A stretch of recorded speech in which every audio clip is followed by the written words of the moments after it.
Fumée et miroir, il est 9h09. La matinale sur RTCI. Jusqu'à 10h du matin, on est avec vous, on ne vous lâche pas, merci pour votre fidélité. Restez avec nous, vous êtes sur la bonne station, Radio Tunis, chaîne internationale, la plus belle des radios. Très heureux de vous retrouver comme chaque matin sur RTCI bien sûr, et j'ai le plaisir de recevoir un grand nom du 7e art tunisien, le réalisateur et producteur Nidal Chatta.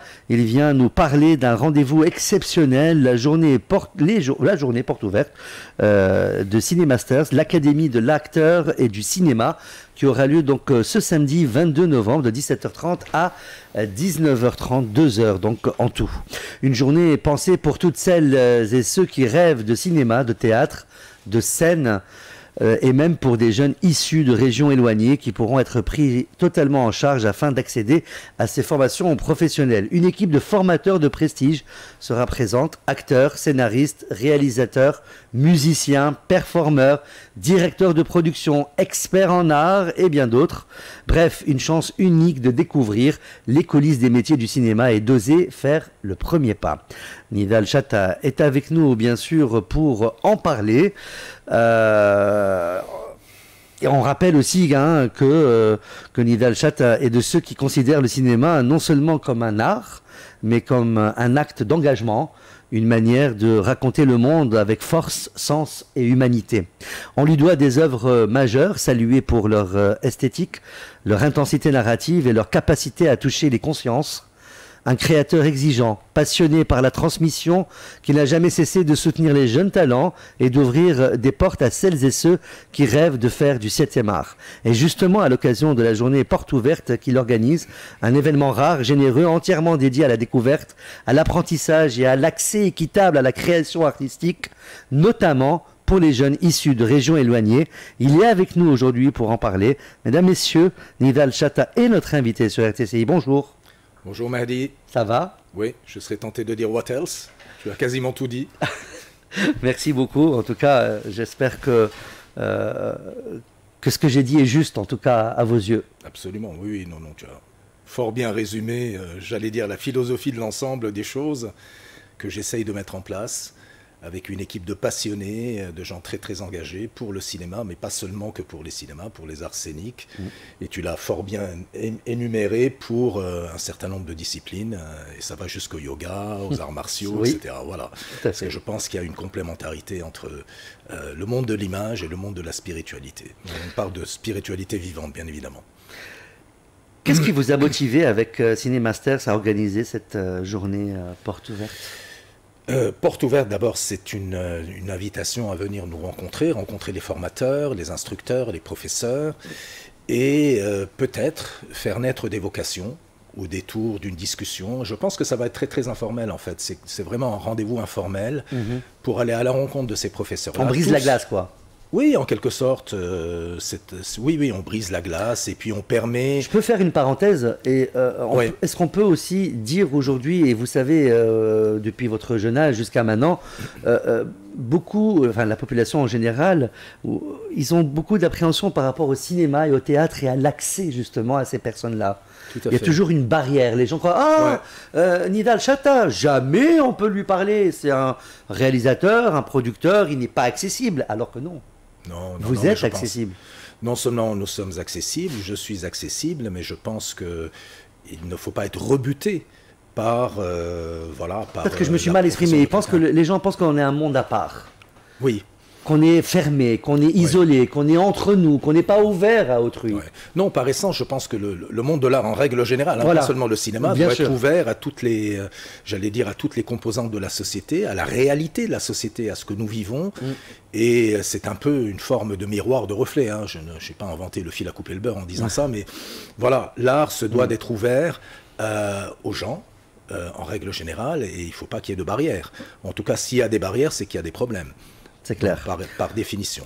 Alors, pour rester dans l'événement, c'est une petite parenthèse. Pour quelqu'un qui vient samedi, concrètement, qu'est-ce qu'il va découvrir en arrivant? Alors, il va d'abord découvrir un espace qui est très très fonctionnel, qui a vraiment été pensé pour le cinéma, pour les arts scéniques, mais également, il va aller à la rencontre de professeurs, d'instructeurs, de gens qui ont fait du cinéma et d'un certain nombre de disciplines leur profession, leur passion. Et donc ça va, voilà, c'est un spectre relativement large puisqu'on va de la réalisation à la production, à l'écriture de scénarios, mais également à la direction de la photographie, également de la production. Ça, il va y avoir un atelier assez spécifique animé par Ashraf Al-Amri, qui est un collègue, un ami à moi, sur la production web, les réseaux sociaux. Qui sont très très à la mode aujourd'hui, mais qui sont mal contrôlés. Et vous insistez beaucoup, toujours je vous coupe un peu la parole, mais dans le même contexte, oui. Des métiers de l'ombre, c'est ça que je veux dire. Très certainement. Il y a effectivement j'allais dire l'acteur, qui est celui qui apparaît, qui est à l'écran ou qui est sur scène, et puis il y a tous les métiers de l'ombre, parfois assez méconnus, et qui méritent un petit coup de projecteur. Mais pas seulement un coup de projecteur. L'objectif est véritablement d'essayer à la fois d'intéresser les gens, de les passionner, de les initier à un certain nombre de disciplines qui sont liées au cinéma. Et je pense notamment à la production, mais également à la photographie, qui est absolument essentielle au cinéma. Savoir cadrer, savoir utiliser une optique, connaître la profondeur de champ, et puis savoir raconter une histoire avec la caméra ou avec l'appareil photo. Ça, je pense que c'est absolument fondamental.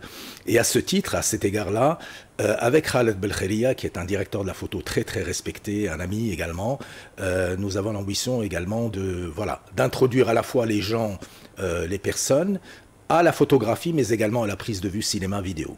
Magnifique, j'adore. J'aime beaucoup vous entendre. Ah ben c'est très bien, je vais continuer à parler là. Ah mais c'est ce qu'il faut. Voilà. Non mais, alors, à qui s'adresse exactement cet événement ? Aux débutants, aux passionnés, aux futurs professionnels, à tout le monde? Oui, je pense que le spectre est assez large. C'est des gens qui, effectivement, seraient a priori rebutés par le monde du cinéma, le monde du théâtre ou des arts scéniques, et qui auraient accès à un dialogue, à un échange avec les instructeurs et les professeurs, mais également à la découverte de corps de métier qui restent tout de même dans l'ombre et qui mériteraient véritablement d'être à la fois révélés, découverts, exposés, et je le redis encore une fois, faire naître des vocations chez les gens. Alors ça peut être effectivement des débutants, des gens qui n'ont aucun lien avec le monde du cinéma, du théâtre ou des arts scéniques, mais ça peut être également des professionnels confirmés qui viendraient effectivement se frotter un tout petit peu, se perfectionner avec ces mêmes instructeurs. Alors justement, parlons justement de ces métiers. Quels sont les métiers du cinéma et de la scène que vous mettez particulièrement en avant ? Oui, alors on ne peut pas tout faire dans un espace. Évidemment, l'ambition à terme serait effectivement d'avoir les petits métiers également qui viendraient s'adjoindre au grand corps de métier, c'est-à-dire la photographie, la mise en scène, la direction d'acteurs, l'écriture de scénarios, mais également avec Youssef Lahoua qui animera également un atelier de guitare et de chant. Voilà, c'est élargir le spectre, dire que le cinéma et le théâtre, ce n'est pas seulement de l'image ou de la performance d'acteurs, mais c'est également du son, de la musique, de la mise en scène, de la scénographie, des techniques de respiration, héritées d'ailleurs de millénaires de pratiques du zen notamment et du budo. Et voilà, l'idée c'est vraiment d'élargir le spectre et de ne pas se restreindre à quelques corps de métier. Alors évidemment, on ne peut pas tout faire dans un premier temps. Je pense qu'il faut imprimer le mouvement en marchant. Bien sûr. Et il faut surtout donner envie aux gens de venir nous rencontrer. Rome ne s'est pas fait en un jour. Et Rome ne s'est pas fait en un jour, absolument. Quelle belle déclaration. Et puis on verra si la mayonnaise prend et comment les choses vont s'articuler dans les semaines et les mois à venir. Alors vous avez rassemblé une équipe de formateurs impressionnante, acteurs, scénaristes, réalisateurs, musiciens, performeurs. Comment avez-vous choisi ce casting pédagogique ? Alors d'abord... moi, j'aime travailler en équipe et j'aime travailler avec les amis, avec les gens que je respecte, avec les gens dont je juge que dans les métiers du cinéma, du théâtre et des arts scéniques, sont des gens qui effectivement, à la fois sont inventifs, mais sont également des héritiers d'une très longue tradition. Donc, c'est cette combinaison-là qui m'intéresse. D'où le choix de Oumaima Bahri, qui est une performeuse, une danseuse, une actrice hors pair. Elle a joué dans mon dernier film notamment. De Mohamed Dehesh pour le théâtre. Le grand Mohamed Dehesh. Le grand Mohamed Dehesh, désormais grand Mohamed Dehesh. Tout à fait. Voilà. D'Ashraf Al-Amri pour la production web, réseaux sociaux et la production à petit budget. Et ça, c'est important. J'insiste là-dessus parce que souvent, on nous dit, mais voilà, j'aimerais bien faire un film, mais par où commencer? Et avec quel budget commencer? Et là, la production petit budget peut donner effectivement quelques idées à des jeunes qui voudraient se lancer dans le monde du cinéma, mais avec des points de repère très fixes. Et voilà. Et donc, je pense que le profil d'Achraf El Hamli est tout à fait remarquable. Khaled Belkheria pour la direction de la photographie, la photo et la prise de vue, les deux à la fois. Omar Ladram qui nous vient de Paris et qui va animer un atelier de storytelling et de prise de parole en public. Et Omar est à la fois scénariste et script doctor, donc ça c'est très intéressant. Bien sûr.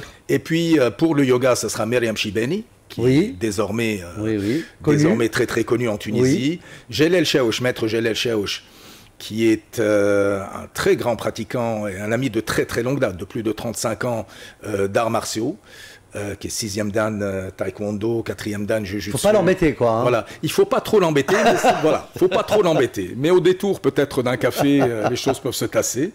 Voilà. Et puis Dilette Adachia, qui est une formatrice, scénariste italienne, qui vient de manière régulière ici, une fois tous les trimestres, et qui délivre un très bel atelier d'écriture de scénario et de réalisation. Je pense que c'est cette synergie-là, cette addition-là de talent.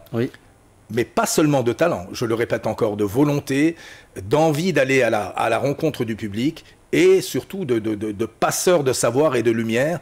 Moi, j'ai une grande ambition pour Cinémaster, pour cette académie-là, et je pense qu'on pourra combler un vide.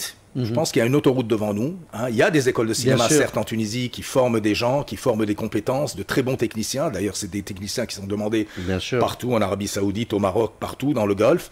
Mais également, il y a un manque en matière d'écriture, de scénario. Beaucoup.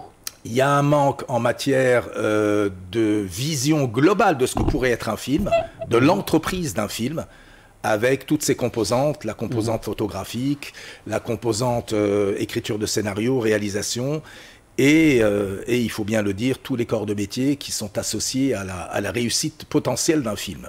Alors, vous mettez en place, alors ça me tient à cœur, et ça vous tient à cœur aussi, vous mettez en place une prise en charge totale pour plusieurs jeunes venant de régions éloignées et ou défavorisées.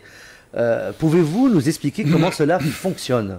Alors ça, c'est une idée qui est assez ancienne en fait, et en créant cette structure de l'Académie de l'acteur et du cinéma, de Cinémaster, l'idée était également de dire, ok, il y a des gens qui ne peuvent pas se permettre, qui n'ont pas les moyens de se payer une école de cinéma. Elles sont toutes payantes par ailleurs. Hein. Et déjà dans leur tête, c'est très cher pour les gens. Et c'est déjà un blocage. Voilà. Pas seulement un blocage d'aller à la rencontre des gens du cinéma et du théâtre et des arts scéniques, mais c'est un blocage par manque de moyens. Et on s'est dit, voilà, pourquoi ne pas lancer un appel à candidature, faire une sélection effectivement drastique, choisir les très bons profils de jeunes, de milieux défavorisés ou de régions défavorisées qui pourraient avoir accès effectivement à tous ces métiers-là, avec des formations certifiantes. Bien sûr. Pour la réalisation, essentiellement pour l'écriture de scénario, la réalisation, la photographie, et peut-être pour la production, si jamais l'atelier de production se met en place et effectivement fédère un certain nombre de personnes autour de la production. Je pense que la production, c'est très important,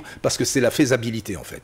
Donc on part d'un scénario, d'un rêve, et on se dit, voilà, comment je peux maintenant accéder à la réalisation à proprement parler. Cette réalisation à proprement parler, s'il n'y a pas de budget, si petit soit-il, eh ben, il n'y aura pas de film. Le scénario restera sur une étagère, ou dans un tiroir. Puis ça restera, ou dans un tiroir, pire encore, et puis les choses ne se feront pas. Donc la production est absolument essentielle pour donner une perspective, un horizon aux gens qui veulent effectivement mettre en chantier un film, si petit soit-il, je le répète, hein, ça peut être un court-métrage, ça peut être un petit long-métrage, et à cet égard, cet atelier-là va ouvrir des horizons nouveaux pour les gens qui ont envie à la fois d'entreprendre, à la fois de réaliser, de rêver, et puis de se réaliser eux-mêmes dans la fabrication d'un film, parce que je pense qu'il y a vraiment dans la réalisation quelque chose qui touche à la fois à l'inénarrable et à la fois au sublime. Voilà, quand on réalise un film, c'est Kubrick qui disait, réaliser un film, c'est comme écrire Guerre et paix sur une petite coquille de noix lancée dans l'Atlantique en pleine tempête.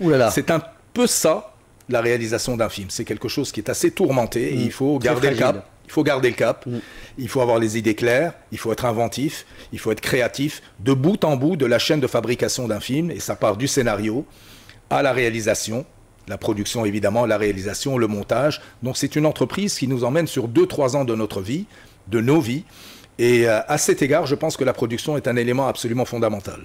Le producteur et réalisateur Nidal Chatta, pour celles et ceux qui viennent de nous rejoindre, est avec nous sur RTCI jusqu'à 9h30. Nidal Chatta, pourquoi cette dimension sociale et territoriale est-elle devenue si importante pour vous? Parce que je pense qu'il y a c'est-à-dire que quand on regarde un tout petit peu le paysage, j'allais dire le paysage audiovisuel tunisien, il y a à la fois d'excellentes compétences, à la fois des gens qui entreprennent, qui font des films. C'est un peu des francs-tireurs. Hein. Oui. Il n'y a pas de... Je vais peut-être choquer certaines personnes en disant qu'il n'y a pas de cinéma tunisien à l'instar d'un cinéma iranien ou chinois. Mais il y a des francs-tireurs. Il y a des gens qui, avec beaucoup de courage, beaucoup de détermination, parviennent à faire des films. Producteurs, réalisateurs, scénaristes et parfois même techniciens qui se lancent dans la réalisation et notamment directeurs de la photographie. Mais il y a une pauvreté de la vision globale de ce qui pourrait être fait avec toutes ces compétences et toute cette passion qui anime les gens qui sont aux commandes au cinéma, mais aussi au théâtre. Hein, il faut dire les arts scéniques. Bien sûr. C'est très très important. Moi, je le vois en globalité et je pense qu'il y a vraiment une autoroute devant nous, à la condition toutefois de fédérer les énergies, de lancer des projets, d'avoir une vision à moyen terme, mais également à long terme pour ce cinéma national, ce cinéma tunisien. Et voilà, les compétences sont là, il reste juste à boutonner un tout petit peu les choses et à faire de sorte que les gens travaillent main dans la main. Vous avez déjà des exemples de jeunes révélés grâce à ce type d'initiative? Dans le cinéma, vous voulez dire à proprement parler? En général, enfin, 7e art. Je n'ai pas d'exemple en particulier, mais je vois qu'il y a toute une génération de jeunes, une génération émergente, d'abord qui attaque des sujets assez audacieux, avec beaucoup de courage, et les résultats sont là. Il y a des films formidables qui sont en cours de réalisation, qui ont été produits dans les dernières années, les années précédentes, et je pense qu'il faut encourager le mouvement. C'est un mouvement, certes, qui est encore embryonnaire, mais c'est un mouvement qui mérite d'être encouragé, suivi, subventionné, parce qu'il faut de l'argent pour le cinéma, il ne faut pas s'en cacher, il faut de l'argent pour le cinéma. Et sinon, ça reste un vœu pieux. Hein. Ça reste, comme tu l'as dit, un scénario qui reste dans les tiroirs. Et ça, il n'y a rien de plus triste que ça. Oui, c'est vrai. Alors, on va parler du rôle du cinéma, justement, aujourd'hui. Hein. C'est une introduction. Comment sentez-vous l'évolution du cinéma tunisien ces dernières années? Comme je l'ai dit, je pense qu'il y a d'excellentes réalisatrices et réalisateurs qui arrivent dans les festivals internationaux à faire valoir, à montrer leurs films, avec des sujets extrêmement différents les uns des autres.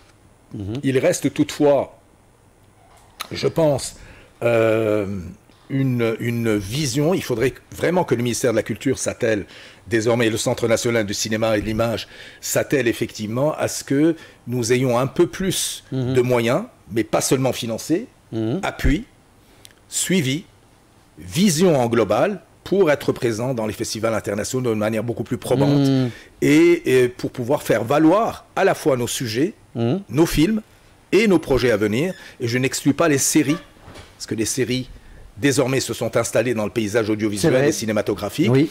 Et ça reste encore le parent pauvre en Tunisie de l'image. Alors il nous reste 3 minutes, Monsieur Nidal Chatta.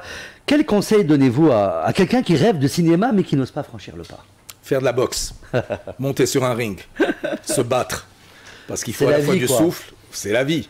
Y aller, ne pas hésiter, aller à la rencontre des professionnels, leur poser des questions, demander des conseils, écrire des projets, gratter, noircir du papier, et y aller tout simplement.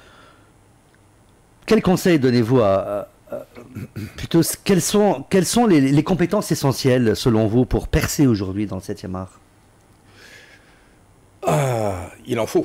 Il faut un paquet de connaissances, il faut un paquet de compétences, il faut avant tout, à mon avis, de la créativité, c'est-à-dire avoir envie de raconter une histoire. Ça, c'est la première des choses, je crois que c'est vraiment la base. Le départ, oui, voilà, le point de départ de toute chose, avoir envie de raconter des histoires, et puis avoir du souffle, de l'opiniâtreté, de la résistance, parce que quand on fait un film, on est embarqué sur une période de 3 à 5 ans, en moyenne, j'entends, hein, il y a des gens qui font des films chaque année, mais ça reste quand même une rareté. Voilà, il faut beaucoup d'opiniâtreté, beaucoup de punch, beaucoup de force pour pouvoir arriver à ses fins en termes de production de films et de réalisation de films. Alors, pour participer à la journée porte ouverte, faut-il s'inscrire ou venir librement? Non, venir librement, c'est une journée porte ouverte, ça dit bien comme ce que ça dit. La porte est ouverte et ça sera de 17h30 à 19h30 demain. D'accord. À la cité Maharajan, donc c'est Manza 1, c'est un espace qui s'appelle Cinémaster, Académie de l'acteur et du cinéma. Et vous êtes les bienvenus, voilà. Merci beaucoup Nidal Chata, réalisateur et producteur tunisien, d'avoir été avec nous ce matin. On rappelle que la journée porte ouverte de Cinémasters, l'Académie de l'acteur et du cinéma, ça aura lieu demain, le 22 novembre, de 17h à 19h30, comme vous l'avez bien rappelé. Que vous rêviez de cinéma, de scène, d'écriture, de performance, ou que vous cherchiez simplement à découvrir votre potentiel créatif, c'est une occasion unique de rencontrer des professionnels, d'échanger avec eux et peut-être de faire ce premier pas qui change une vie. Un mot important aussi, plusieurs jeunes venant de régions éloignées et défavorisées seront totalement pris en charge pour accéder à ces formations. Une belle initiative qui ouvre des portes et élargit les horizons. Toutes les infos et contacts sont disponibles auprès de Cinémasters. Merci encore Nidal Chata et très belle journée à vous. Quant à nous, on continue ensemble sur RTCI. Tout de suite, la boîte à outils de Sahla Boujelben.